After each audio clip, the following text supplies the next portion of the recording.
PSO2NG'S came out back in March 2020, my birthday month, and the gearing system has been since day one on NGS. And this is something that I haven't talked about. I should have talked about this at least 2 years ago, back in 2021, but I was like, you know what? I'm just going to shut up and just continue to see where this game goes. And here we are. You got me talking about the goddamn gearing system because they haven't changed it. We're still going through this vicious cycle of we're going to put these weapon series into the game and we're going to make them hard to get, but we're going to allow players to sell them once they do get them, but they're also really hard to get. On top of the other issues that NGS faces, the gearing system has been the major cause of a lot of players just saying, you know what, I'm fucking done with this game. I mean, how do you have something called rare weapon drop rate in the game that doesn't really exist? Even if you turn it up to 100%, players still aren't getting these drops. We're getting trash drops. We're not getting what we're promised to get. We're not being rewarded properly. There's just a lot of issues with it. The economy across all 4 ships is fucked. And let me be honest with you, the gearing system also plays a part in that because you're allowing players to sell the best in slot gear to other players for hundreds of millions of meseta. It doesn't fucking make sense. Look, I'm gonna dish out some ways that they can change the gearing system. So listen up. There are 2 paths to break this horrible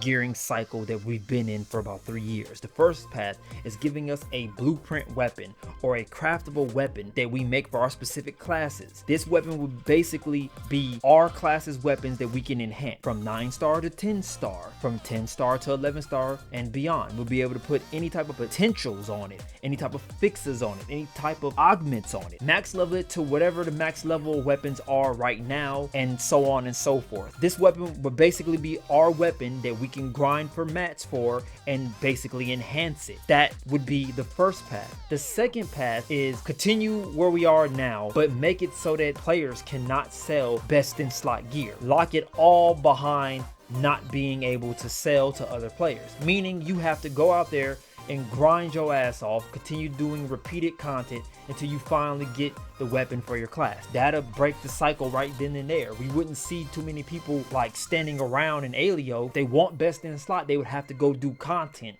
in hopes of getting it instead of just buying AC scratches and spending hundreds of millions on best in slot weapons. And I ain't gonna lie to you, it's a fucked up investment. Matter of fact, it's a bad investment. Imagine investing 50 million or 100 million or 600 million meseta into a weapon only for it to basically become obsolete in the next 4 to 6 months. Like, you guys are stupid. Some of you guys really do that. But that's all I want to talk about. It's your boy Legacy. I'm out.